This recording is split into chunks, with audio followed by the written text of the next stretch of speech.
Hello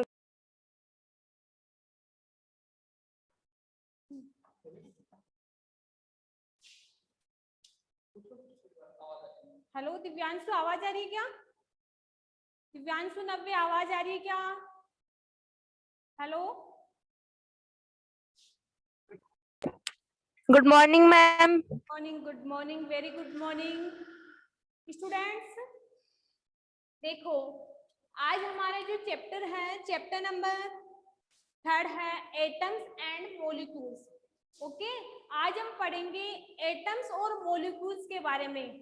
ठीक है, कि एटम्स क्या होते हैं, परमाणु क्या होते हैं और मॉलिक्यूल्स क्या होते हैं। कैमरा ऑफ रखो, कैमरा ऑफ रखना है।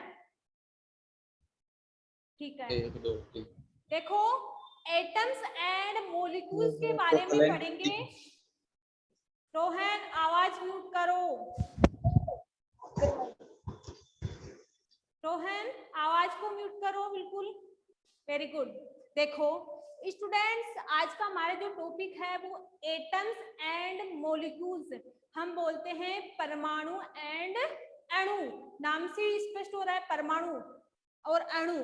तो एटम्स एक्चुअली होते क्या हैं, देखो, व्हाट इज एन एटम? तो the smallest part into which an element can be divide are called atom. हम बात करते हैं किसकी?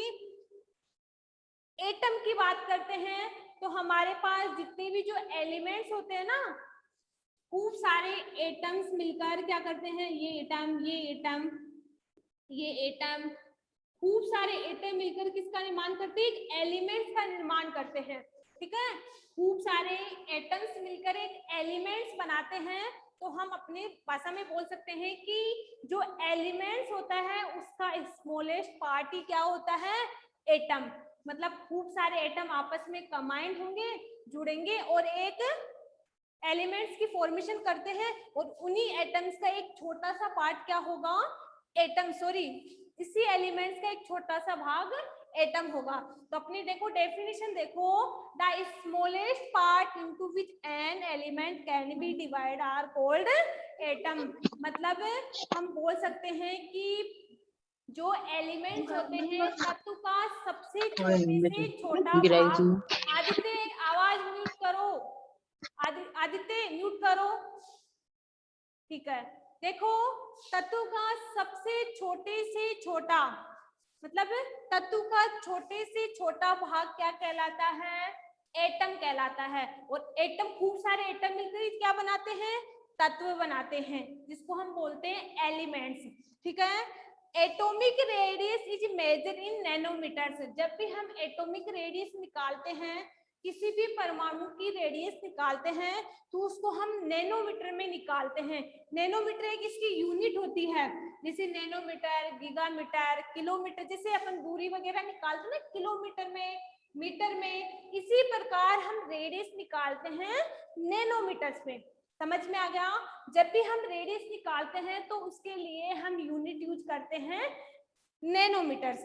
तो हमें पता है कि 1/10⁹ मीटर बराबर होता है 1 नैनोमीटर। ये आपको याद रखना है, ये दो फॉर्मूले हैं वो आपको याद रखना है। आपको कोई पूछे कि 1 मीटर में कितने नैनोमीटर होते हैं, तो आप बोलोगे कि 10⁹ नैनोमीटर से होते हैं। तो बेसिकली ये क्या है? रेडियस, जो एटॉमिक रेडियस है उसका मान है, और उसको हम नैनोमीटर्स में क्या करते हैं? डिनोट करते हैं। तो समझ में आ गया कि एटम क्या है? एटम किसी भी तत्व का छोटे से छोटा पार्ट होता है। और तत्व क्या हुआ?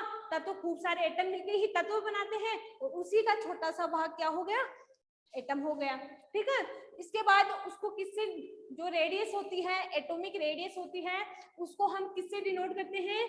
नैनोमीटर से। जैसे दूरी को हम किलोमीटर और मीटर में करते हैं ना, इसी प्रकार नैनोमीटर से हम रेडियस निकालते हैं। और हमें पता है कि 1/10⁹ मीटर बराबर 1 नैनोमीटर होता है। तो आपको कोई पूछे कि 1 मीटर में कितने नैनोमीटर होते हैं, तो आप बोलोगे कि 10⁹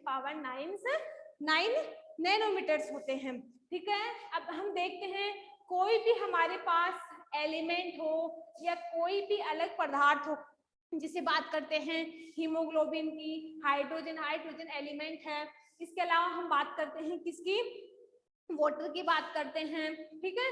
इसके अलावा हम बात करते हैं ग्रैंड ऑफ स्ट्रैंड की बात करते हैं, एंड चिट्टी की बात करते हैं। आपको पता है, आपने नोटिस किया होगा स्टूडेंट्स, जो एंट होती है, जो चिट्टी होती है, वो बिल्कुल छोटी सी होती है, उसको हम दूर से तो अपनी नेकेड आइज से देख ही नहीं पाते, क्योंकि वो भी क्या है, एक छोटी सी है। उसकी साइज हम रेडियस में देखें तो बहुत कम होती है, 10 की पावर -1 के आसपास होती है, ये 10 की पावर -3 के आसपास होती है उसकी, ठीक है। तो हम बोल सकते हैं कि जो एंट होती है, जो चिट्टी होती है, उसकी साइज क्या होती है, सूक्ष्म होती है, हम रेडियस में इसको डिनोट करें तो, ठीक है, जिसको हम अपनी नेकेड आई से नहीं देख सकते। इसके अलावा हम बात करें कि चिट्टी से छोटा और क्या हो सकता है, रावा, सूजी के दानों को हम मिट्टी में गिरा दे या फर्श पे गिरा दे तो हम उसको नहीं देख पाते, ठीक है, क्योंकि वो एक सूक्ष्म भाग होता है, एटम का एक सूक्ष्म भाग होता है जो हम अपनी नेकेड आई से नहीं देख सकते, नग्न आंखों से नहीं देख सकते। उसको हम हाथ पे ढालेंगे तभी हम उसको देख पाएंगे कि ये रावा है, सूजी है, ठीक है। तो हम इन्हीं कुछ एलिमेंट्स, कुछ एटम्स लेते हैं, ठीक है, और उनकी क्या करते हैं, कुछ मॉलिक्यूल्स लेते हैं और उनकी रेडियाई को क्या करते हैं, डिनोट करते हैं। तो देखो रिलेटिव साइज देखते हैं, हम कुछ एलिमेंट्स लेते हैं,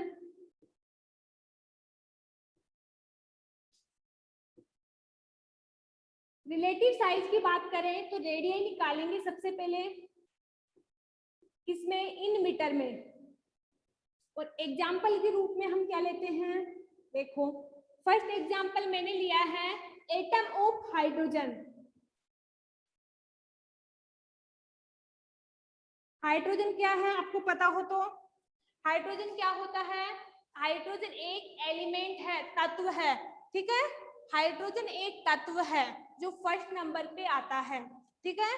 तो इसकी रेडियाई को हम देखें तो इसकी रेडियाई होती है 10 की पावर -10 मीटर। हमें किस में याद करना है रेडियाई, मीटर में। अगर मीटर में पूछे तो मीटर में याद करना है, अगर नैनोमीटर में पूछे तो हमें नैनोमीटर में याद करना है। तो ये टेबल है, आपको याद करना ही पड़ेगा इसको, ठीक है। इसके बाद हम बात करते हैं मॉलिक्यूल ऑफ वाटर। जो मॉलिक्यूल, वाटर का जो मॉलिक्यूल्स होता है, वाटर का जो अणु होता है, उसकी साइज क्या होती है रेडियाई में 10 की पावर 9 मीटर, 10 की पावर 9 मीटर, समझ में आ गया। इसके बाद हम बात करते हैं मॉलिक्यूल ऑफ हीमोग्लोबिन। आप सब लोग जानते होंगे कि हीमोग्लोबिन क्या होता है।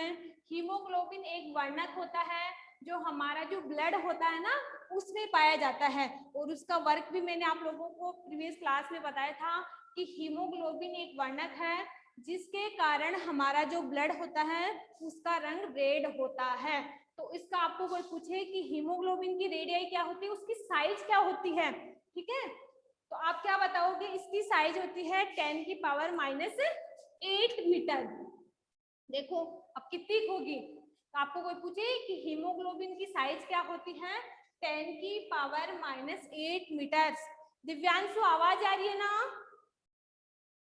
दिव्यांशु, नब्बे आवाज यस मैम, यस, समझ में आ रहा है, यस मैम, रोहन समझ, यस मैम, वेरी गुड, चलो यस मैम। चलो म्यूट करो, ठीक है। तो मॉलिक्यूल ऑफ हीमोग्लोबिन की बात करें हम, हीमोग्लोबिन आपको पता है कि हीमोग्लोबिन क्या होता है, ये एक ब्लड पिगमेंट होता है जो ब्लड में पाया जाता है, जिसका फंक्शन होता है ब्लड को रेड कलर करना, मतलब ब्लड का रेड कलर इसी हीमोग्लोबिन, इसी पिगमेंट के कारण होता है, जिसकी रेडियाई होती है 10 की पावर -8। हम अब बात करते हैं किसकी, ग्रेन ऑफ सैंड की बात करते हैं। ग्रेन और सैंड की बात करते हैं, फॉर एग्जांपल लेते हैं ग्रेन ऑफ सैंड, जो मिट्टी के कण होते हैं उनकी साइज कितनी हो सकती है, उनकी साइज होती है स्टूडेंट 10 की पावर -4, किसमें, मीटर में। जो ग्रेन ऑफ सैंड होते हैं उसकी साइज होती है 10 की पावर -4 मीटर। रेडियाई की बात करें, ठीक है, तो उसकी रेडियाई कितनी होती है 10 की पावर -4 मीटर, समझ में आ गया। इसके बाद हम बात करते हैं किसकी, एंट की बात करते हैं, चींटी की बात करते हैं। जो एंथ होता है उसकी साइज होती है 10 की पावर -3। 10 की पावर -3 किसकी साइज होती है? एंड की। किसमें? वो भी मीटर में। तो स्टूडेंट्स आपको समझ में आ गया। कुछ हमारे पास एग्जाम्पल है, atom of hydrogen, molecule of water, molecule of haemoglobin, इसके अलावा ग्रेन ऑफ सैंड एंड इनकी साइज आपको रेडियाई में याद होनी चाहिए। ठीक है, ये टेबल है, मैं आपको नोट्स में भेज दूंगी और आपको ये टेबल याद होनी चाहिए। इसी टेबल के आधार पर आप आगे जो क्वेश्चंस होंगे ना रेडियाई के, उनको सोल्व कर पाओगे। ठीक है, आपका ये समझ में आ गया कि एटम क्या होता है और उनकी रेडियाई हम किस प्रकार से निकालते हैं। ओके, अब आगे चलते हैं हम लोग। देखो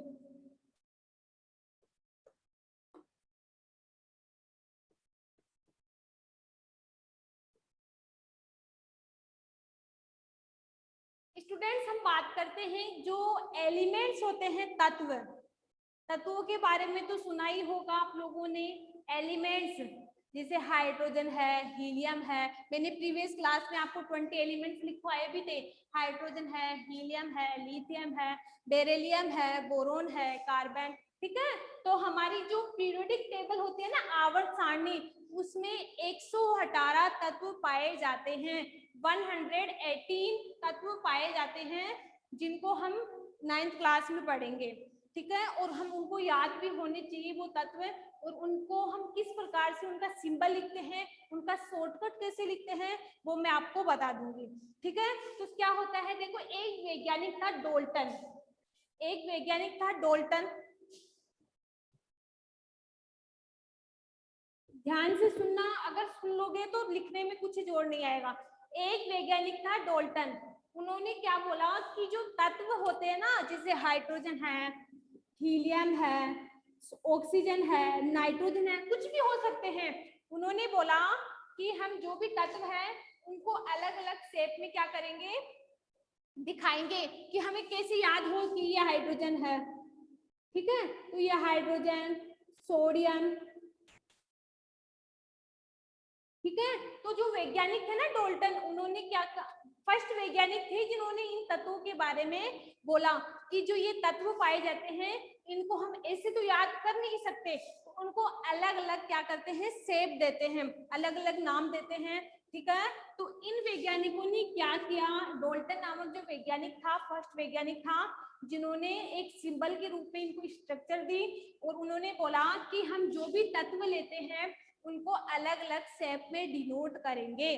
ठीक है, अलग अलग शेप में डिनोट करेंगे ताकि हम पहचान सके कि दिस इज ये हाइड्रोजन, दिस इज ये ऑक्सीजन, दिस इज ये नाइट्रोजन। ठीक है, तो जो डोल्टन वैज्ञानिक था उन्होंने क्या बोला कि हम अलग अलग तत्वों को उनको अलग अलग नाम देंगे। उन्होंने कुछ एग्जाम्पल दिए भी थे, जैसे हाइड्रोजन की बात करते हैं, और उन्होंने एक बात और बोली कि हम तत्वों को नाम तो अलग अलग देंगे, लेकिन जो शेप होती है, वो जो बार वाली जो शेप होती है, हम सभी एलिमेंट्स को, सभी तत्वों को वो ही शेप देंगे। और उन्होंने बोला कि हम सभी तत्वों को एक स्फेरिकल शेप में रखेंगे, स्फेरिकल शेप में रखेंगे, एक गोलाकार शेप में रखेंगे। जैसे हम अंदर से उन तत्वों को कुछ भी नाम दे दे, कोई सी भी साइज दे दे। ठीक है, लेकिन डोल्टन ने बताया, डोल्टन जो फर्स्ट वैज्ञानिक थे जिन्होंने तत्वों के बारे में बताया, उन्होंने बोला कि हम तत्वों को बाहर से तो सबको सेम साइज देंगे, चाहे हाइड्रोजन हो, हीलियम हो, सोडियम हो, कुछ भी हो। ठीक है, लेकिन हम अंदर से उन तत्वों को अलग अलग देंगे। ठीक है, हमने उनकी बात रख ली, चलो आपको जो मन आए वो कर सकते हो आप लोग। तो डोल्टन ने उनको अलग अलग साइज दे दी। ठीक है, तो हमने तत्व तो क्या क्या है, उन्होंने साइज तो सबको सेम दी थी, हाइड्रोजन को भी, हीलियम को भी, लिथियम को भी। ठीक है, सबको साइज अलग, लेकिन उन्होंने क्या किया, जो अंदर की साइज थी, उनकी जो पोजीशन थी, उनको उन्होंने चेंज कर दी। देखो, उन्होंने जो हाइड्रोजन था उन्होंने डॉट से डिनोट कर दिया कि हाँ, हम हाइड्रोजन को इस शेप में रखेंगे। आपको कोई पूछे कि हाइड्रोजन क्या होता है, तो आप बोल देना कि डॉट होता है। ठीक है, उन्होंने बोला कि चलो हाइड्रोजन को डॉट शेप में दे देते हैं। इसके बाद हम बात करते हैं कार्बन की। सबको देना तो क्या है, गोलाकार, बाहर से तो सबको सेम पोजीशन देनी है, स्फीयर आकृति देनी है, लेकिन अंदर से तो चेंज करना है। उन्होंने बोला कि कार्बन को चलो अंदर से क्या करते हैं, ब्लैक ब्लैक कर देते हैं। ठीक है, मान लिया उनकी बात, उन्होंने बोला हाइड्रोजन को डॉट दे दो, कार्बन को अंदर से ब्लैक कर दो। इसके बाद आई नाइट्रोजन की बात, वही गोलाकार करना तो अंदर से चीज है, तो नाइट्रोजन को बोला डाल्टन ने कि नाइट्रोजन को आप लोग अंदर से क्या कर दो, खाली छोड़ दो। अब हम ऐसे कितनी की स्ट्रक्चर्स बना सकते हैं, 118 तत्व है, क्या 118 तत्वों को हम अलग अलग शेप दे सकते हैं क्या? हमारे तो 3 शेप में ऐसे हो गए कि अब इससे आगे क्या शेप दे। ठीक है, फिर भी उन्होंने 10 से 12 तत्व ऐसे थे, जैसे फास्फोरस था, उन्होंने ये शेप दे दी, सल्फर था, उन्होंने प्लस की शेप दे दी। इसके बाद वो कंफ्यूज, वो शेप दे रहे थे लेकिन हम लोग कंफ्यूज थे कि हम इस शेप को कैसे याद करें। फिर एक वैज्ञानिक आए वर्जिलियस, एक वैज्ञानिक आए वर्जिलियस, उन्होंने बोला कि ये तो बहुत नामुमकिन है, हम अलग हर तत्व को अलग अलग स्ट्रक्चर्स नहीं दे सकते, इम्पॉसिबल है, क्योंकि हम दे भी देंगे तो हमें याद नहीं होगा। 118 तत्वों को अगर हम सिंबल्स के रूप में, संकेत के रूप में अगर हम स्ट्रक्चर्स दे भी दे तो हमें याद नहीं होगा। तो जो वर्जिलियस आया था उन्होंने इस रूल को फेल कर दिया कि डाल्टन का ये रूल फेल है, हम जो तत्व है उनको ये स्ट्रक्चर्स दे ही नहीं सकते। उन्होंने बोला कि जो तत्व है उनको हम ये स्ट्रक्चर्स नहीं देंगे। उन्होंने डाल्टन का रूल फेल कर दिया कि नहीं ये नहीं चलेगा, क्योंकि ये तत्व पॉसिबल ही नहीं है कि हम इन तत्वों को स्ट्रक्चर से याद कर सके, पॉसिबल ही नहीं है। तो जो वर्जिलियस नामक जो वैज्ञानिक आया, उन्होंने बोला कि हम तत्व जो एलिमेंट्स होते हैं ना, hydrogen, helium, lithium, beryllium, boron, carbon, nitrogen, ठीक है, 118 तत्व, उनको हम कैसे नाम देंगे? ना तो हम स्ट्रक्चर्स के रूप में देंगे ना किसी और से। हम क्या करेंगे, जब जैसे जो नाम होता है ना उसी के फर्स्ट या सेकंड नाम से ही हम उस एलिमेंट्स को नाम डिनोट करेंगे। वो कैसे? देखो, ये रूल तो वर्जिलियस ने फेल कर दिया कि हम हर एलिमेंट्स को स्ट्रक्चर्स नहीं दे सकते, स्ट्रक्चर्स का संकेतक नहीं दे सकते, क्योंकि हमारे लिए भी इम्पॉसिबल है और जो वो थे वैज्ञानिक उनके लिए भी इम्पॉसिबल था। 118 तत्वों को स्ट्रक्चर देना बहुत नामुमकिन है। देखो, इसके बाद जो वर्जिलियस आए उन्होंने बोला कि हम तत्वों को स्ट्रक्चर संकेतक नहीं देंगे, हम उसी तत्व का फर्स्ट या सेकंड नाम उसको डिनोट करेंगे। वो कैसे? जैसे हमारे पास तत्व है हाइड्रोजन, ठीक है, तो वर्जिलियस ने बोला कि हम इसको, अगर हम इसका सिंबल्स लिखें, सिंबल्स के रूप में हम इसको क्या लिखें? हाइड्रोजन। हम उसी तत्व का जो फर्स्ट लेटर है उसको हम उसका संकेत दे सकते हैं। तो उनका सिंबल के रूप में हमने क्या लिया? हाइड्रोजन ले लिया। इसके बाद हीलियम की बात करें,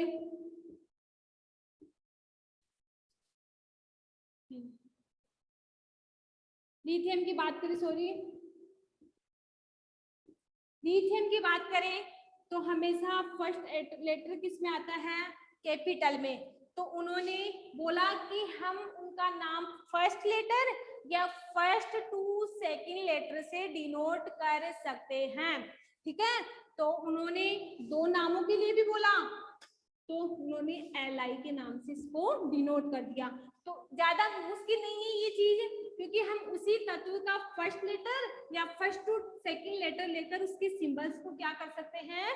डिनोट कर सकते हैं। इसी प्रकार 118 तत्व थे, उन्होंने वर्जिलियस ने 118 तत्वों को इसी आधार पर एक सिंबल्स दिए। जैसे सोडियम है, अब बोलो मैम ये तो ऐसे शुरू होता है, ठीक है, ये क्वेश्चन उठता है कि मैम ये तो ऐसे शुरू होता है, फिर भी हम इसको Na क्यों लिखते हैं? इसका भी सॉल्यूशन है हमारे पास। मैडम ये तो सोडियम से स्टार्ट होता है, इसका नाम तो SO आना चाहिए, फिर S आना चाहिए, ठीक है, ये आपकी प्रॉब्लम है। तो इसको हमने Na क्यों लिखा? तो देखो, आप लोगों ने पढ़ा होगा कि कुछ चैप्टर्स या कुछ नाम ऐसे होते हैं जिनको हम ग्रीक भाषा में भी लिख सकते हैं। जैसे हमने एसिड वाला जो चैप्टर पढ़ा था उसमें हमने देखा था कि एसिड को हम एसआर के नाम से भी ग्रीक भाषा में जानते हैं। इसी प्रकार कुछ ऐसे तत्व और है, हमारी आवर्त सारणी में कुछ ऐसे तत्व भी हैं जिनको हम ग्रीक भाषा में अलग नाम से पहचानते हैं। इसी प्रकार जो सोडियम था उसको हम ग्रीक भाषा के अंदर नटेरियम के नाम से जानते थे। नटेरियम मतलब Na। इसी अलावा लेड है, टिन है, ये भी क्या थे, इनको भी हम, इनका अलग अलग है, फेरस है, जैसे कॉपर है, एक एलिमेंट ये हो रहा कॉपर, इसको हम किससे डिनोट करते हैं, Cu से। तो मैम ये तो Cu आना चाहिए, लेकिन आपने तो Cu लिख दिया क्योंकि इसको ग्रीक भाषा में क्यूप्रस बोलते हैं, Cu क्यूप्रस बोलते हैं, इसलिए इसका नाम Cu रखा। समझ में आ गया? दिव्यांशु, नव्य, रोहन, समझ में आ रहा है क्या?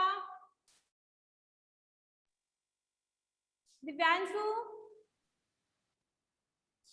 रोहन, समझ में आ रहा है क्या? Yes ma'am.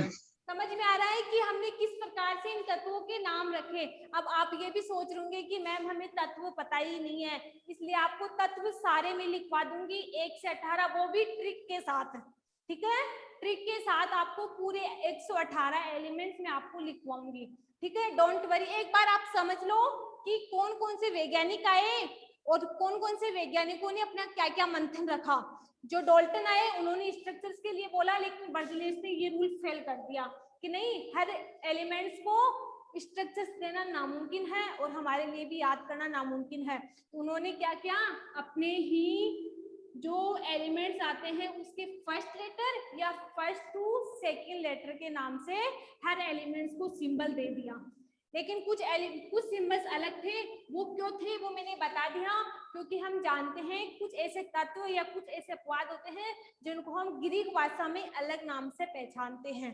ठीक है, जैसे सोडियम को हम नटेरियम के नाम से, कॉपर को क्यूप्रस के नाम से। ठीक है, इसी प्रकार इनको इस नाम से हम पहचानते हैं। एक चीज और ध्यान रखना स्टूडेंट्स, कि जब भी हम ये सिंबल्स लिखते हैं ना, किसी भी तत्व का जब हम सिंबल्स लिखते हैं तो क्या करते हैं, फर्स्ट लेटर को हमेशा किस में लिखते हैं, कैपिटल लेटर में लिखते हैं। जैसे मैं एग्जांपल लेके बताऊं आप लोगों को, देखना, मेरे पास है ऑक्सीजन, नाइट्रोजन, ठीक है। देखो, किसी भी तत्व को हम जब भी लिखते हैं, जैसे ऑक्सीजन हुआ, नाइट्रोजन हुआ, तो हमेशा एलिमेंट्स को लिखने के लिए उसका फर्स्ट लेटर हम कैपिटल यूज करते हैं। हमेशा याद रखना कि आवर्त सारणी में जब भी हम सिंबल्स लिखते हैं, उसके संकेतक लिखते हैं, तो उसका फर्स्ट लेटर क्या आना चाहिए, कैपिटल आना चाहिए, मतलब अपर केस में लिखते हैं। अपर केस में हमेशा एलिमेंट्स के जो सिंबल्स होते हैं उनको हमेशा अपर केस में लिखते हैं। अपर केस में कैसे, ऑक्सीजन O, नाइट्रोजन N। देखो, अगर हम इसको N लिखे, बताओ तो कौन सा राइट होगा, ये वाला, क्योंकि हम वी नो डेट, हम जानते हैं कि एलिमेंट्स को या फिर अल्फाबेट में किसी में भी हम कोई भी सेंटेंस लिखते हैं तो हमें पता है हम first letter capital letter use करते हैं, मतलब अपर केस में लिखते हैं। ठीक है, इसके अलावा अगर हमें दो तत्व लिखने, जैसे सोडियम, ये तो वन शब्द वाला हो गया एलिमेंट, सोडियम में हम क्या लिखते हैं, Na। ठीक है, तो हमें पता है कि एलिमेंट पे लिखते समय फर्स्ट लेटर कैपिटल लेटर में मतलब अपर केस में, और सेकंड लेटर किस में लिखते हैं, स्मॉल लेटर में लिखते हैं, मतलब लोअर केस के अंदर हम इसको लिखते हैं। देखो, अब सोडियम है, सोडियम में Na किस में आएगा, कैपिटल में, लेकिन A किस में आएगा, स्मॉल में। इतना ध्यान रखना आप लोग कि जब भी हम एलिमेंट्स को लिखते हैं तो first letter is biggest letter, मतलब एंड वो मतलब second letter is small letters, मतलब फर्स्ट लेटर को बिग लेटर में लिखेंगे, बड़े अक्षरों कैपिटल अक्षरों में लिखेंगे जिसको हम अपर केस बोलते हैं, और सेकंड को लिखेंगे हम स्मॉल में लिखेंगे जिसको हम लोअर केस बोलते हैं। आई थिंक समझ में आ गया कि अपर एंड लोअर कैसे लिखते हैं। इसके बाद हम बात करते हैं स्टूडेंट्स, हम कुछ एलिमेंट्स लेते हैं, कुछ उदाहरण लेते हैं। जैसे मैंने लिया है सोडियम, तो सोडियम को Na ये राइट है, जबकि हम Na नहीं लिख सकते। इसी प्रकार नाइट्रोजन को N लिख सकते हैं, ये वाला स्मॉल n नहीं लिख सकते। इसके अलावा कॉपर है, क्या हुआ, म्यूट करो।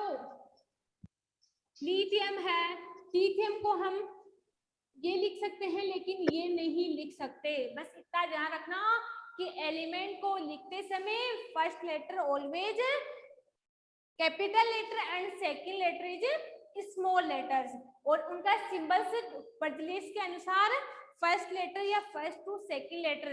और कुछ उदाहरण ऐसे भी आएंगे जिनको ग्रीक भाषा में अलग नाम से पहचानते हैं, तो उनका सिंबल्स भी हम ग्रीक भाषा के अनुसार ही लिखेंगे। ओके स्टूडेंट्स, अब हम बात करते हैं, कुछ एलिमेंट्स लेते हैं और उनके सिंबल्स मैं आप लोगों को बताती हूँ। फिर बाकी का जो पीरियोडिक टेबल है वो मैं आपको अगली क्लास में डिस्कस करवा दूंगी। देखो हम कुछ एलिमेंट्स लेते हैं, बात करते हैं, कुछ एलिमेंट्स की बात करते हैं। जैसे हाइड्रोजन है, ऑक्सीजन है, नाइट्रोजन है, ठीक है,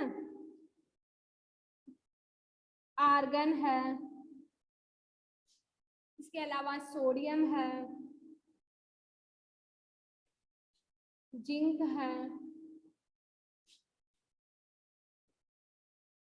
पोटेशियम है, ठीक है। कुछ एलिमेंट्स और ले लेंगे अपन लोग, पहले इनको इनके सिंबल्स लिखते हैं कि कैसे लिखेंगे।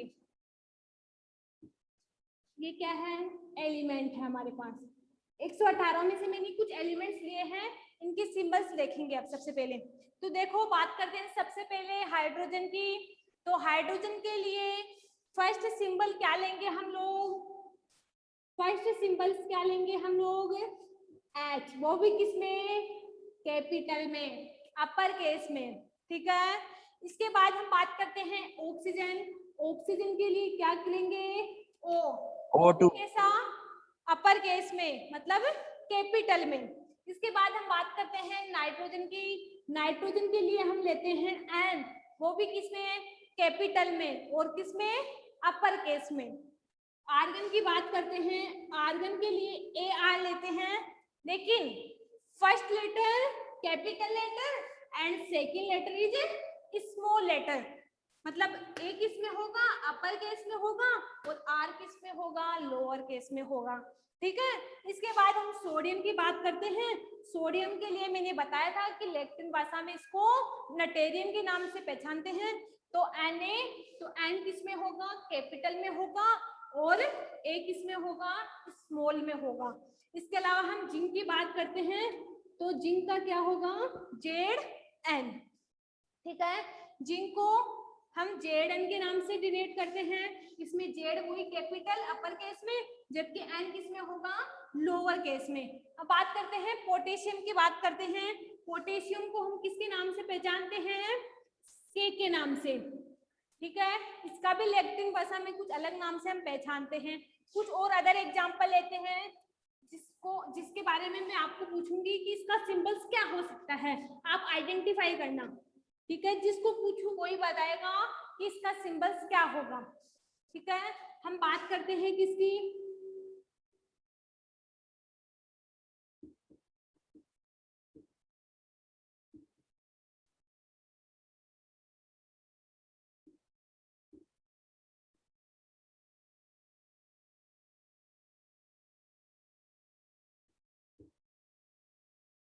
यस रोहन, आप बताओगे कि लिथियम के अंदर हम कौन सा सिंबल्स यूज करेंगे। Please give me answer Rohan,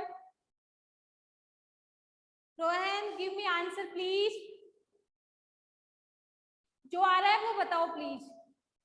इसमें हम कौन सा लेंगे लिथियम में से? L, क्या, L, ओनली L? अभी मैंने थोड़ी देर पहले बताया था कि Li लिथियम, L, तो L किस में होगा, कैपिटल में, capital, और I किस में होगा, आई Small. किस में लिखूं? स्मॉल में, मतलब ये अपर केस में और ये लोअर केस में। Lower. दिव्यांशु आप बताना अब कि जो बोरोन है उसका सिंबल्स हम किस में लेते हैं? बोरोन का BO. BO ना, BO. Only B only B. तो बी के रूप Okay, में हम ma'am. निकालेंगे बी, वो भी किसमें? Capital B. कैपिटल में। कैपिटल. इसको हम किस में बोलते हैं? अपर केस या lower case? Upper case. Very good, Upper- very good, very good.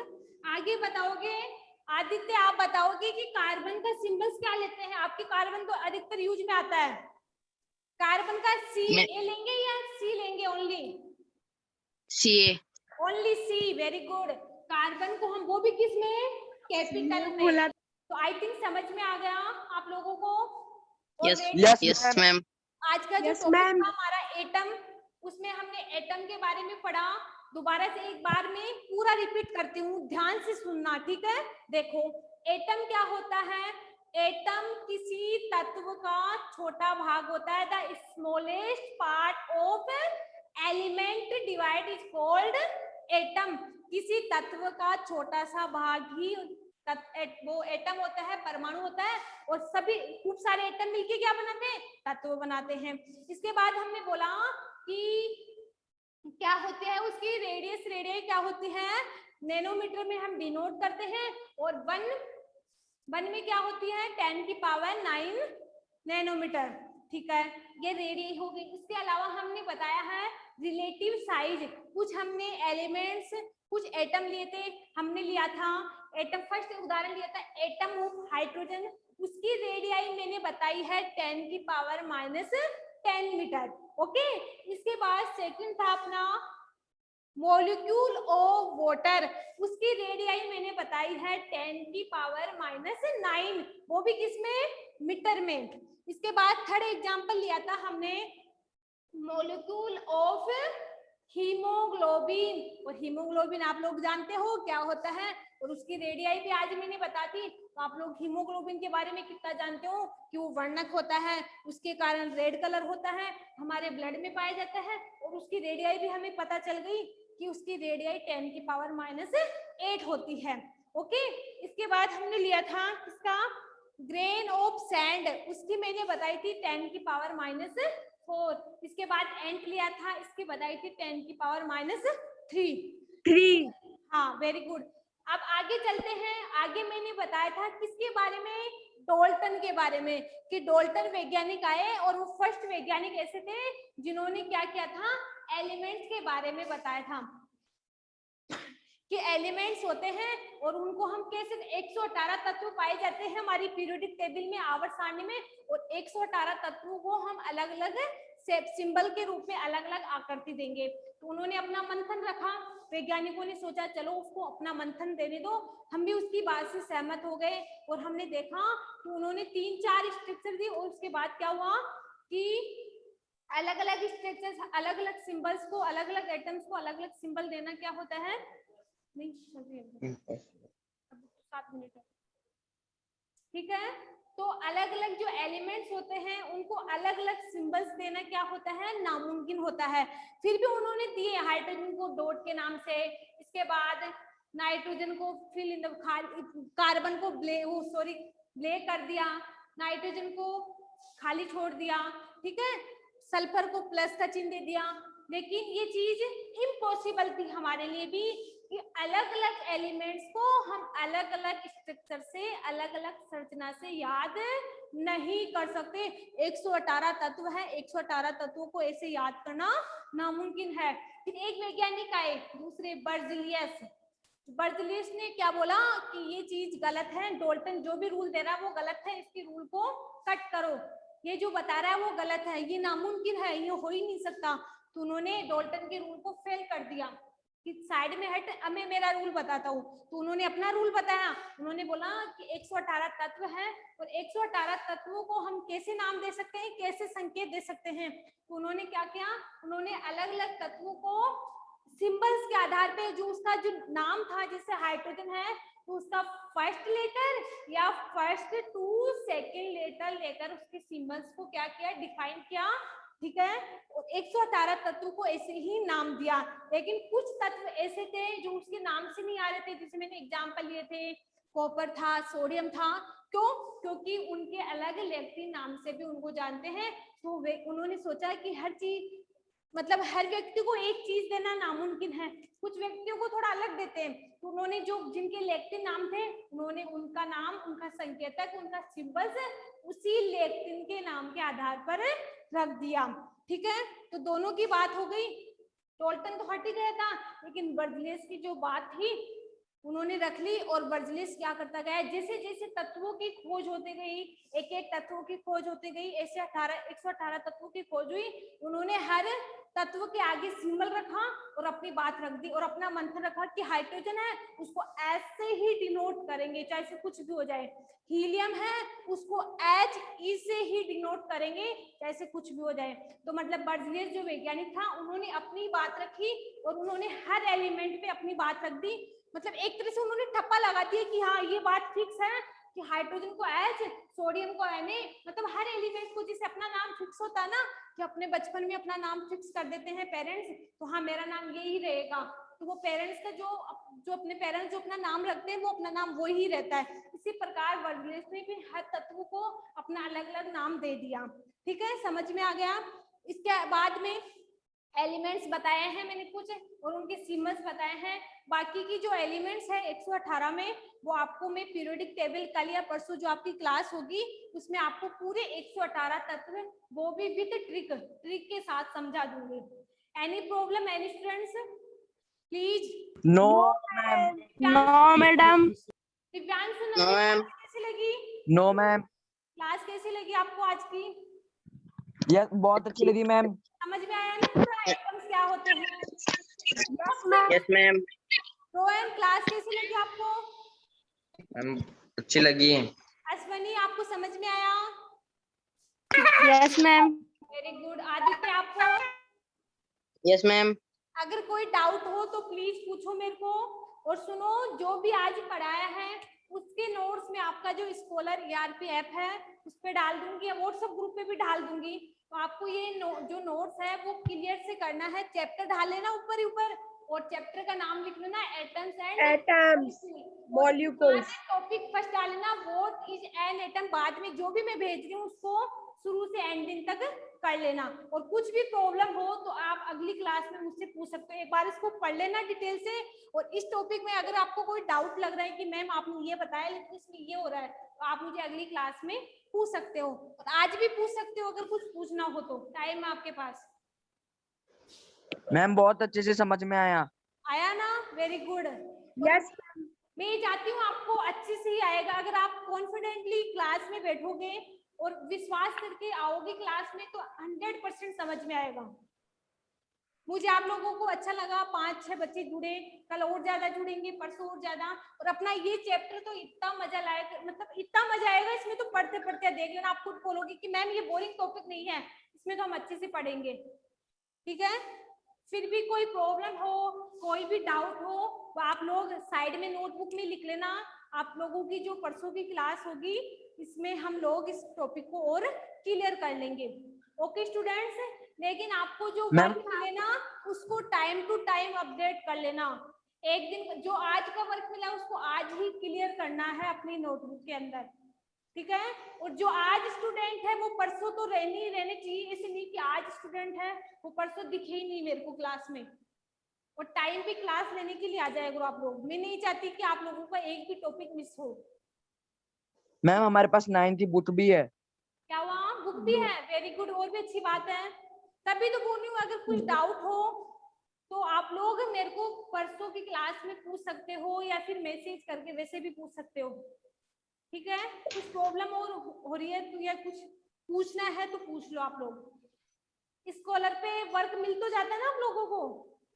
Yes ma'am. Yes ma'am. Work yes ma'am. हर सब्जेक्ट की अलग अलग नोटबुक बनानी है।